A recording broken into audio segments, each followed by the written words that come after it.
adik-adik semua, kita masuk ke skill 12. Listen for expression of uncertainty and suggestion. Tipsnya adalah perhatikan ucapan orang kedua. Jika orang kedua mengisyaratkan sebuah ketidakyakinannya, seperti menggunakan question tag, cari jawaban yang mengibaratkan kemungkinan.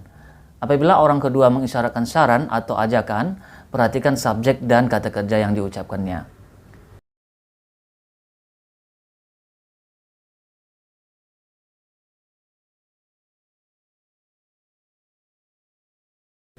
Kita bisa lihat contoh percakapan yang ini.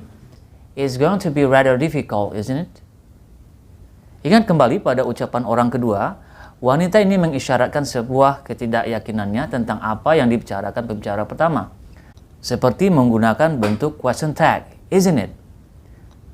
Nah, hal yang perlu kita lakukan adalah cari opsi jawaban di soal yang mengibaratkan kemungkinan. Jawaban ada pada item C, yaitu might be.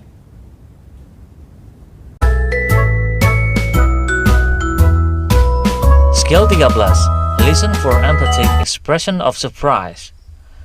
Arti dari kata surprise adalah sebuah ekspresi di mana hal yang tidak terduga dan juga mencengangkan. Ketika mendengarkan frase dalam short conversation, adik-adik harus ingat akan memakai be seperti do, does, ataupun did dan ditambah penekanan atau intonasi. Biasanya nada speaker kedua akan meninggi dari sebelumnya. Seperti yang dikatakan dalam contoh di layar, pada kalimat then he did get a new car, kata did akan ditinggikan intonasinya untuk menunjukkan penekanan pada kalimat tersebut.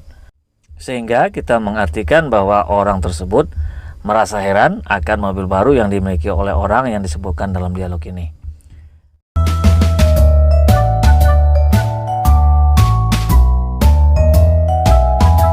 Skill 15. Listen for untrue conditions.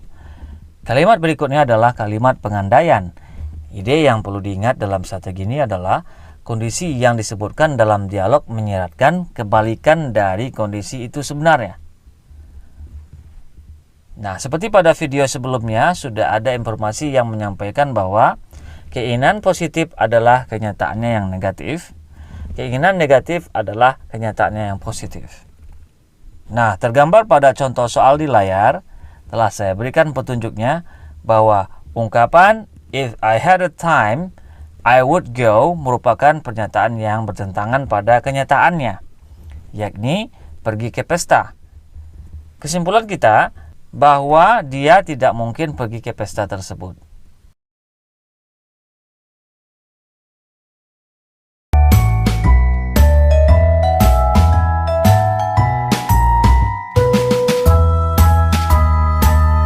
Skill 16. Listen for 2 and 3 part verb.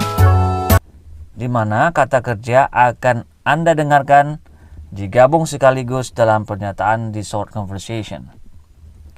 Penggabungan ini lazim disebut dengan phrasal verb.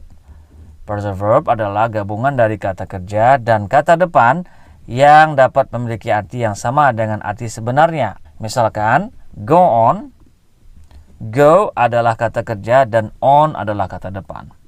Go on digabungkan disebut dengan phrasal verb dan kemungkinan jawaban yang tertulis di soal adalah continue untuk persamaan meaningnya. Seperti pada contoh kalimat ini, please go on with your meeting.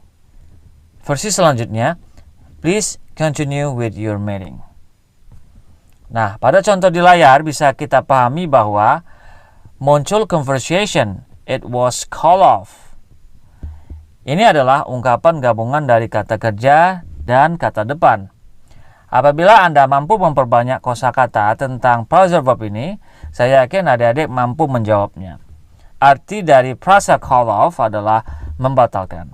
Berdasarkan percakapan tersebut, direktur tersebut membatalkan pertemuannya dan pilihan D adalah jawaban yang benar.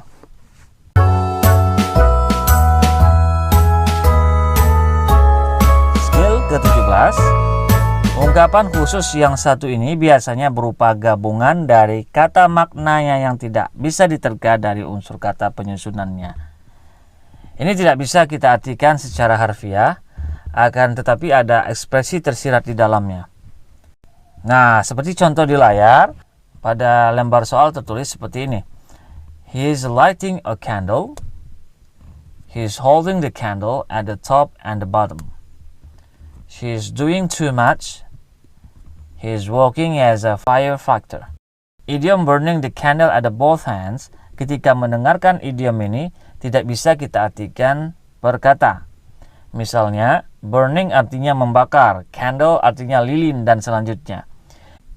Untuk idiom ini, bisa diartikan seseorang yang melakukan pekerjaan yang cukup banyak di luar kemampuannya, atau bisa jadi seseorang yang mengerjakan dua hal berbeda dalam waktu yang bersamaan. Pada konteks percakapan tersebut, Tom memiliki dua aktivitas sehari-hari, yaitu sebagai pelajar dan karyawan.